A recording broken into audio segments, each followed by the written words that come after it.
Hey everyone, it's Zach with Palantir Research. Palantir's first AIPCon just took place, and from the retail investor perspective, we got a lot of valuable information from not only Palantir, but also their clients.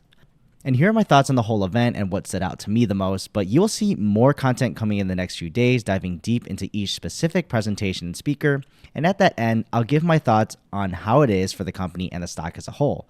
But overall, first, I think the conference went very well. Production-wise, it was good and seemed well planned, considering this is not their first rodeo before doing Foundry Cons before this, so let's just go deep into the top highlights for me on the presentations. But for all the presenters, I'd say the common theme is that they trusted Palantir to do this kind of work that's very transformational across their organization. Especially with sensitive data, they were able to find a partner who isn't just dumping a product on them to figure out, but rather truly build solutions in an environment that Palantir provides that they can truly scale throughout their organizations. Once they see the value in one area, these customers then can eventually expand their usage, ultimately improving their operations, but also bringing more business to Palantir. If you're that confident in your product like Palantir, you have nothing to worry about when getting paid what you're worth because you're demonstrating that and have specific examples to bring to the negotiating table. Next, out of all the presentations, I'm obviously biased working in healthcare, but seeing Cleveland Clinic, who is large and prestigious, and also HCA, a very large provider, showing how they are staffing their facilities more efficiently was mind-blowing to me. If you can imagine a business that runs just as bureaucratically and politically like the government and is culturally immovable, then healthcare and specifically hospitals will be your culprit. Them showing how they're deploying Palantir and how it is actually making a difference in their operations really felt at home for me, knowing that healthcare alone is probably the biggest use case of Palantir and opportunity, if not only America, but the world. If they're able to embed themselves into large health systems, this affects not only hospitals, but also outpatient facilities and offices that all fall under the umbrellas of these large health players.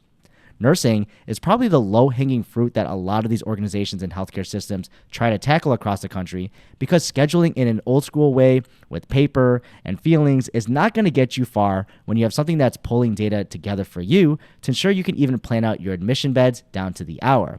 And this is also on top of getting any travel nurses, which are very expensive in comparison to their normal FTEs. So juggling all that while minimizing costs and also having adequate staffing for your patient safety is key. So this really impressed me from Cleveland Clinic, because changing an increment of daily to 24-hour increments already opens up flexibility of your facilities, therefore better care to patients. You can't wait to see over the next few years how this will improve, considering they do have a 10-year partnership with Palantir.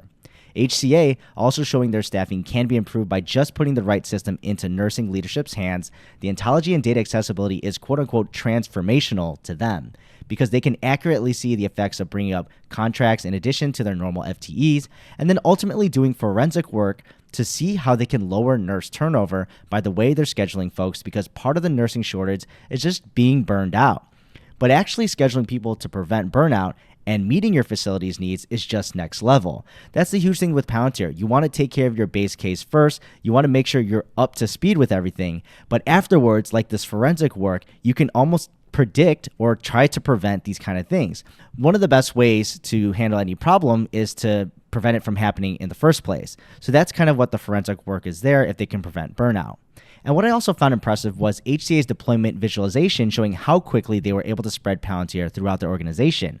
In 4 months, they were able to spread this to 50 departments across 4 facilities, and that's a pretty quick timeline, especially if you know how slow hospitals move. And then JD Power. This was also interesting to me, their speed in building out a consumer versus business-facing ChatGPT version of looking for a car. They mentioned only starting to work with AIP once they heard it was announced, so literally wasn't too long ago that they started building, and it was mentioned that it only took about 3 to 4 weeks to do so. JD Power's demonstrations of how it worked also was intriguing examples to show the audience, since it's really easy as an example to understand for consumers and business customers alike. And closing out AIPCon, what I think was actually very tasteful about the event at the end was revealing that the event coordinator did a really short blurb that she also used Excel before to plan these events, but then eventually showed she actually uses Palantir Foundry now. So what better way to advertise your product than to use it yourself?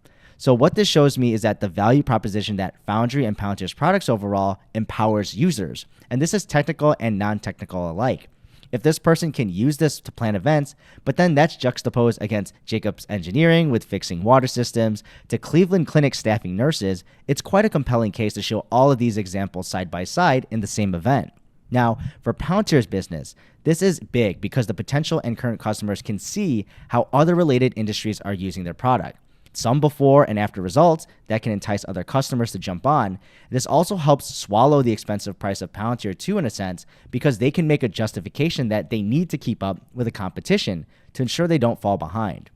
If they're operating 10 to 15% better than you for the same work, then you either join in or you lose out. I also think the product demonstration shows that the product is not some vaporware in the AI or analytics space. They are the real deal, even though most investors knew this already, considering you wouldn't stake your life on the battlefield on stuff that doesn't work. But now on the commercial front and for everyone to see, you get to see examples today and probably more in the future when they have another AIPCon. Now, for the stock itself, Palantir did some selling off today lightly, but I wasn't expecting without any movement in any direction. As long as things went smoothly for the event, it's still good for the business. The stock price itself would probably be pushed more from macro events than AIPCon itself, in my opinion. So as a short-term immediate effect on the stock, nothing here at all, but for their financials later on in the year, which I think are more important, as long as Palantir executes, this is a good thing. Even for Q2, I'm not expecting much on the financials, considering JD Power said they started AIP when it was announced. So not much time to actually get official customer account numbers here due to AIP, even if, like Alex Karp says, that they've gotten inquiries, inbound calls in a month as much as they've gotten in a year. But Q3 and Q4 for 2023, I think, are going to be much bigger events and will really show these results if this is actually working for the company when it comes to AIP on their actual financials. But let me know your thoughts below, and I'll see you in the next video.